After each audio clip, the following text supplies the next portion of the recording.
other books? Anti-racism books? I just finished The Skin We're In, Desmond Cole, as well I read as that article. Surviving or Policing Black Lives. Policing Black Lives, written by a Black author, blanking on the name, but it's just a history of Canadian violence against Blacks. And it is fairly dry.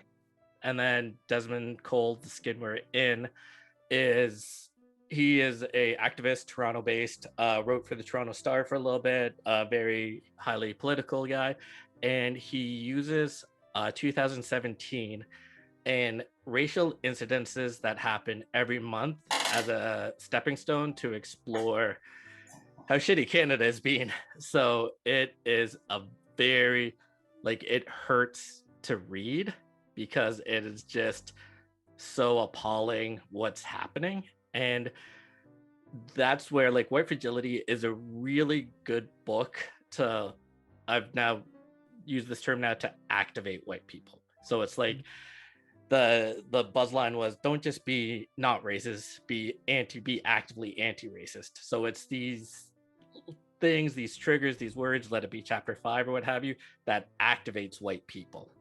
And that's what this book does. And that's why I still, if someone asks me about it, I still say this book because it's the gateway. But if you want a good understanding and for it to feel real, because even the concept of slavery and colonization is so distant from our daily lives that it's really difficult to fully grasp. But to listen to Desmond Cole talk about police brutality, immigration issues, welfare issues, and how targeted the Canadian system is, and especially how bad Toronto is, and that hits close to home for me because I spent a great deal of my life there. And then I also have How to Be Anti-Racist in my queued up book, but I gotta flip it with other books every so often just to keep sane. Yeah, it's pretty heavy. I listened to that book. What I like about that book, what's kind of similar about that book in White Fragility is that he lets himself be vulnerable and talks about times where he was racist, which is great because if you're doing, and basically he says if anybody who's doing anti-racist work needs to self-reflect as well, because we all grew up in this system. And I really like that because I think that also makes that book, even though it's very it's kind of intense, also welcoming to white people too, being like, hey, you think you feel vulnerable, everyone can be vulnerable. If you're going to do self-reflection, that's self-reflection of any kind, you have to be willing to be vulnerable to. Okay, so having blinders up made me think of, in the book Blink by Malcolm Gladwell. Malcolm Gladwell. Yeah. He's one of the It's things we that buzzed always in for that one. Malcolm Gladwell. A thing that really stuck with me in the book was when he said that there was, I think it was in Brooklyn or New York somewhere, where there was that murder and all these people witnessed. Has anyone else read that book? All these people witnessed this person getting murdered, and nobody called the police because everybody there thought, this is so horrific, someone else must have done it. And it makes me think of how when things happen, so many times you think, well, someone else is going to do it.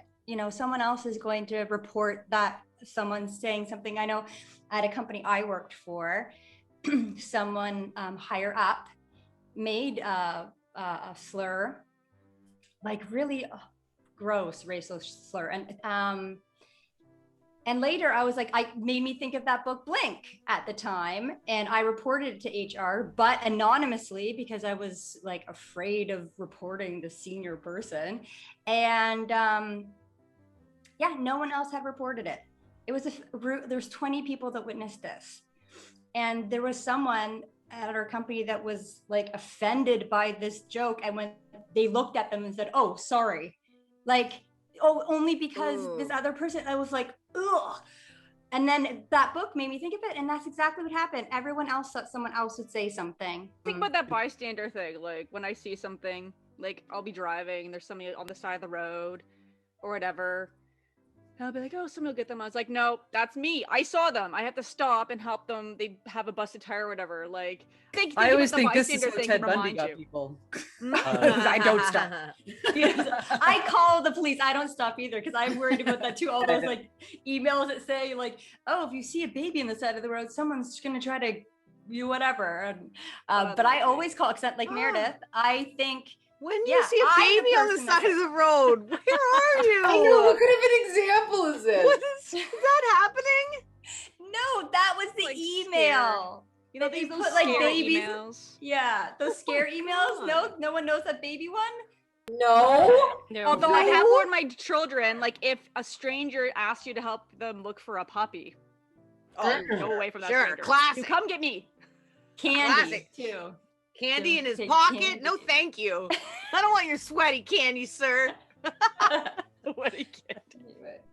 I don't have any material at hand, but it's the Kitty Genovese story and the bystander effect. But I want to say, or I'm gonna say, it got debunked because it's a myth. Same with the Harvard prison experiment. While both those have been noted in a lot of psychology books, there's been a lot of holes poked in them, and that's research for a later time. I'm not accountable at that at this moment.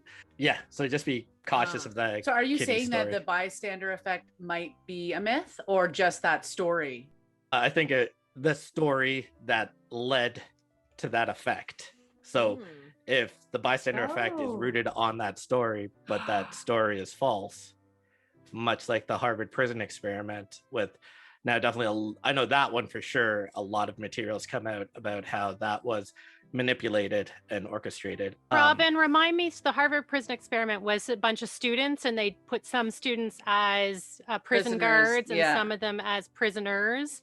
Yeah. And then the prison guards ended up acting violently and then Yeah. the prisoners acted like they were victims. to prove that absolute power corrupts absolutely. But then it's been now released that the guy behind the experiment was egging on and encouraging the people in power to be ruthless and all that. So it wasn't an actual experiment. It was a manipulation.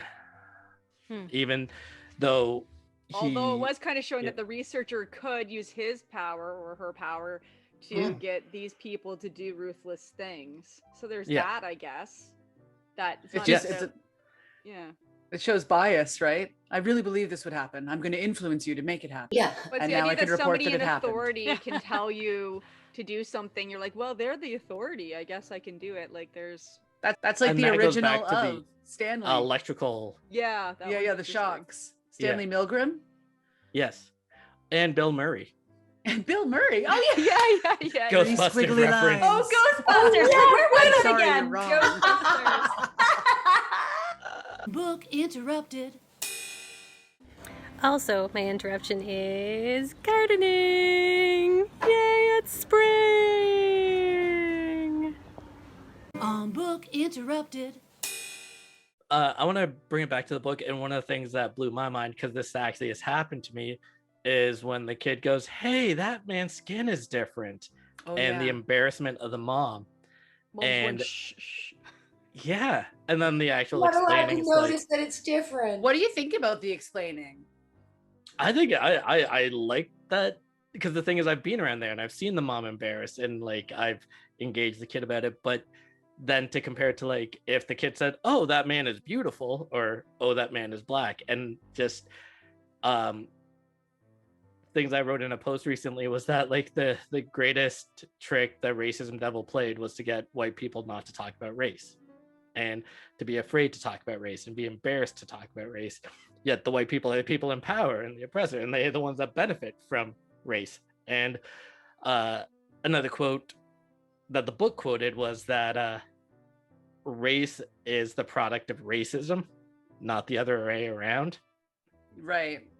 In that scenario, like for that mother, like if they just said, yes, that person is black, or yes, that person does have different colored skin, like does it in that situation, can it just be yes they are and yes it is, or should it be a yes they are and because their ancestors might have come or came from a place that people had different.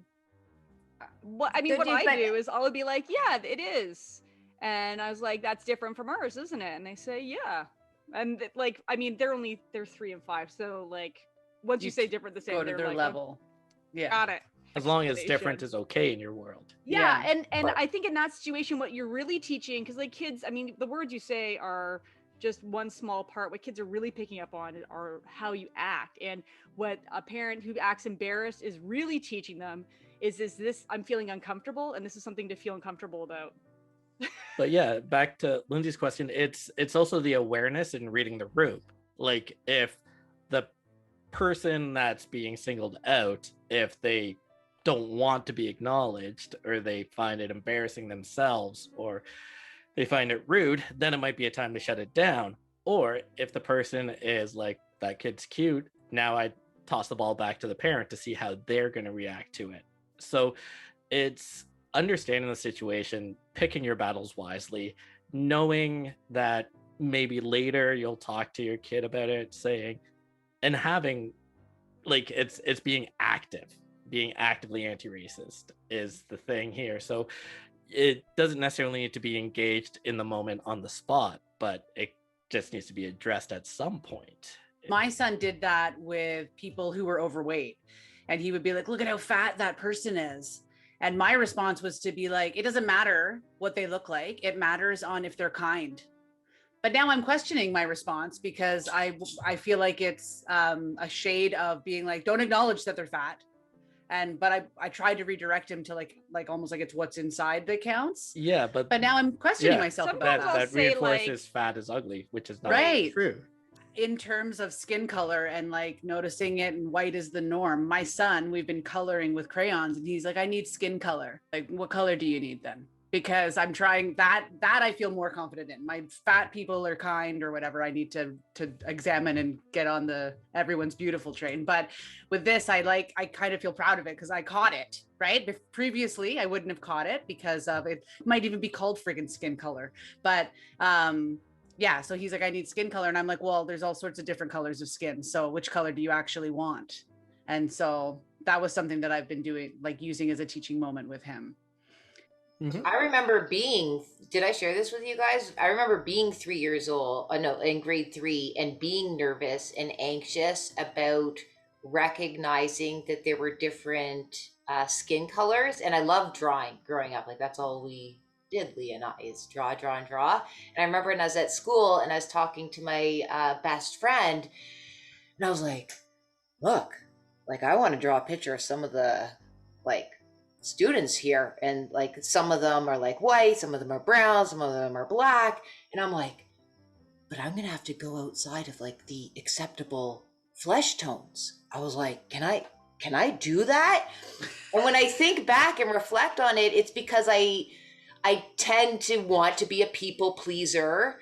I'm hyper anxious about being aware of the unexpressed or unspoken rules of the playground, whether that playground actually be a playground at school or a workplace or whatever. Like I remember being like panic stricken, and I had to talk through it with my bestie. And she was like, well, we could try using brown together. Should we just do that? I was like, I guess. Yes, like it's so true. It's legitimate. And so I love, Squiggy, that you said it was about like meeting the child where they're at, trying to get curious about them, trying to understand. So just to like help usher or steward that type of relationship around discoveries and being okay with the fact that you're noticing differences. And there was a point in that story when you said people pleasing, and it's like, well, which people are you trying to please? Is it the white oppressor, or is it identifying the people of color in your classroom? And that's also where that training for a child starts very early, because it's ingrained about the whiteness of our culture. The good thing in our society is that so I went and I bought some of those NYX period underwear. Robin, we've been talking about period underwear. sure you don't want us to go into detail, but it's I tried basically mine out finally. yeah, so underwear, because we just did Seeing Red, which was about periods. So I bought some, and I went online to buy the different ones, and they have nude 1, nude 2, nude 3. I think it's called nude 4, nude 5, nude 6, or whatever it is. And they're all different colors of skin tones, like from the whitest of white to the brownest of brown, so that you can wear nude underwear that matches your skin, as opposed to before when we talk about nude, it would be kind of like my skin color. Yeah. So I'm glad that things are changing. I don't know if does the color still called nude in Crayola? Crayola has released skin toned crayons. Oh, they have like you could get a box with a whole different bunch of colors, much like the period underwear. Yeah. Great. That, so things, the NYX things are happening. website, Things are changing. It's amazing. Yeah. Talking also about how Kim was talking about, Freddie and pointing out, not knowing what to say because he pointed out someone that was fat. Can we stop calling them fat? It's just like somebody overweight or fat's okay. Fat's good. Yeah. Okay.